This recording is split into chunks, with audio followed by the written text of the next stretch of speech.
you access to an omniture or a web trends or a thing where you get actually data of how many people came to the site, how many people filled the form, and how much time they spent.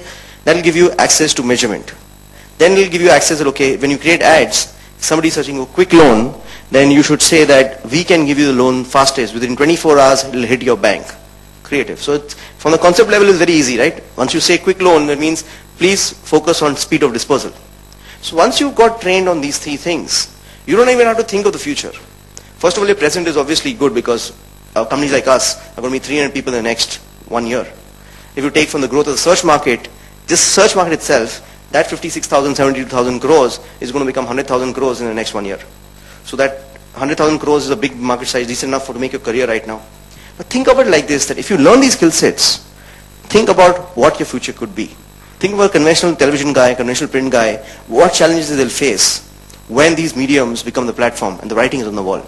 Would you have a competitive edge over them? I feel you will.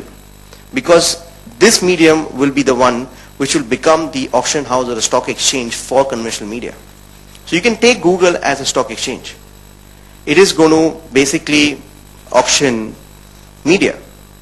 So you will have abilities to manage that platform and become the best stockbroker there is on that platform. So it's going to be very natural that for you the possibilities are endless. But your career even today, first of all, anybody in search, if they take salaries, if you take a BPO salary and search salary, a 3-year experienced person will be drawing 3 times more than a BPO guy. Right? That is no brainer. If you join a BPO job at 100 rupees, in 3 years time you'll be at 150, in search you'll be at 400. Happens across the board. So the thing is, right now the positive talent is even more, so the growth curve is much more. I'm sure it's going to stabilize, but it's still going to be much bigger than what a conventional job could give you in any case. So if you join a conventional media agency, you're going to have X growth, you're going to have 4X growth. Plus, I think the future is much better, hence more secure. So these are my 2 bits on it, but obviously I'm a biased party. I believe I'm very passionate about this, but the thing is, it's based on some logic that I have. I may be totally wrong, but you have to take a call. Do you still want to join a conventional agency or something where your career would be better, or a company like us? Okay, can we take the next question and then I take it offline with you on a one-to-one basis? But why don't you visit? See, the thing is, again, everybody I think the biggest possibility, the very fact is, people like us have come here. We put up stalls, we're giving out t-shirts to everybody who comes to our stall, etc. is because of the paucity of talent.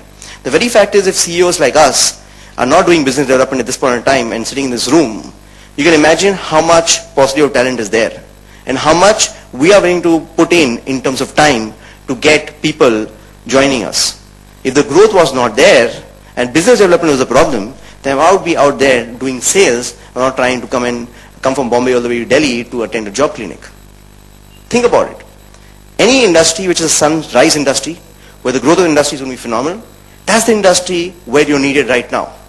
And that is where you will create a niche for yourself and you'll grow rapidly, rather than industries where people are dime a dozen and there are 20,000 professionals who already know it, so you're just one of them. And it's not 20,000, it's 2 million.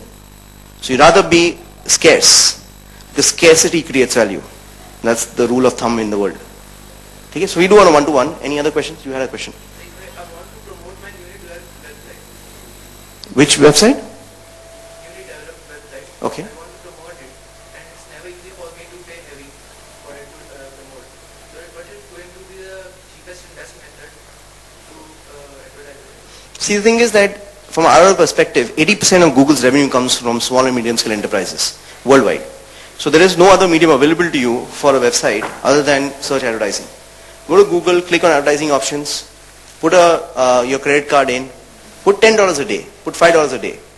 Take very direct keywords which are for your company, for your website, which is absolutely direct. See the results of it, how much traffic you get, how much leads do you get, how much of them convert into a sale. Based on that, if you grow and you reach a level where you can actually contact an agency like Pinstorm or us or Latitude in the future, then you can decide. But I think start off, if it's a small website, start off yourself.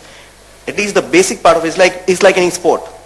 You want to start playing a sport today, you can go to the court and start playing. You'll probably not be able to hit the ball across the net a few times, but once in a while you get it through. But if you become an ATP professional, you become a world champion, then you need to have a coach, you need to have a training, you need to have a physique, you need to have everything. So search and advertising is the same. Starting off is easy. Anybody can start it. You want to become a professional, then it's going to take a lot of effort from our end, training, materials. The other thing I would like to talk about is I'm the chair of SEMPO. SEMPO actually has a lot of training modules. So SEMPO Institute actually has a complete training mechanism for SEO, for SEM. The best professionals in the world, the best agencies, the top guys of those agencies are chairs in respective chapters, and they have then come and given their feedback and helped in developing these training materials. They're slightly expensive at this point in time, but people can come together and do it together. That'll be great. And the materials are fantastic. So we've got actually, all our staff goes through that training completely. We have videos of some of the best search professionals teaching those things. And it's amazing. It's very insightful. So per se, SEMPO is something which everybody should have a look at the site. It's called SEMPO, SEMPO. And any questions you have, I'm the chair of SEMPO. Yeah, sorry.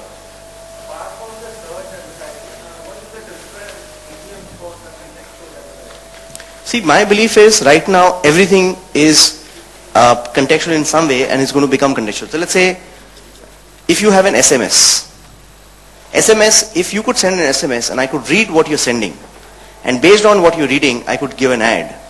I know it'll be severe invasion of privacy, but if I could do that, I could make it very contextual. So let's take an example, somebody searching for, hyperly speaking, I know a restaurant in Bombay, so I'll use a restaurant in Bombay. So let's say Indigo, 7 p.m., question mark, love you. So I can actually know that, okay, this person is affluent because it's a very expensive restaurant. They like fusion food.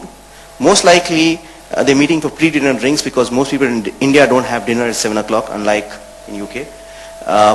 Last thing is, I can go one step further and I say that, love you bola hai na?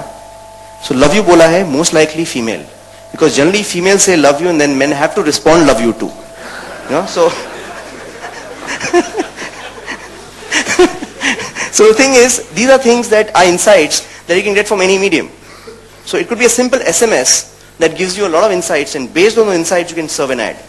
So now the thing is, a bottle of wine would be a better ad than a bottle of scotch. You know, so that's the saransh of it. That's contextual for me. As soon as you find out some insights, you can identify the user, target your ads, change your ad, customize it based on that insight. For me, that is contextual.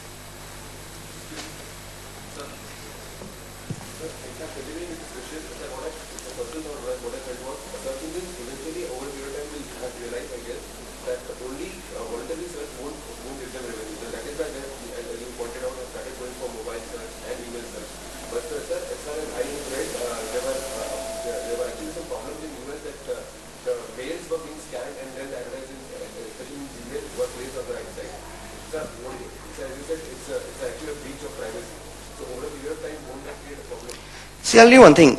This privacy issue is of course a more pronounced issue in the developed markets. In the Indian markets, I don't think it's too much of an issue. And the thing is, privacy is something that we actually face, targeting all the times. You go into a shop, you're wearing a nice watch, you're wearing a nice pen, you're wearing a nice dress, and vice versa, you're not doing all those three things. The way the shopkeeper treats you is different. If you come and speak in fluent English and you speak in broken English, the way a guy on the street treats you is different. So the thing is, judging people and talking to them and responding in the same way is something which we do instinctively, naturally. The thing is, the fact is that. Now the thing is, Google said that, yeah,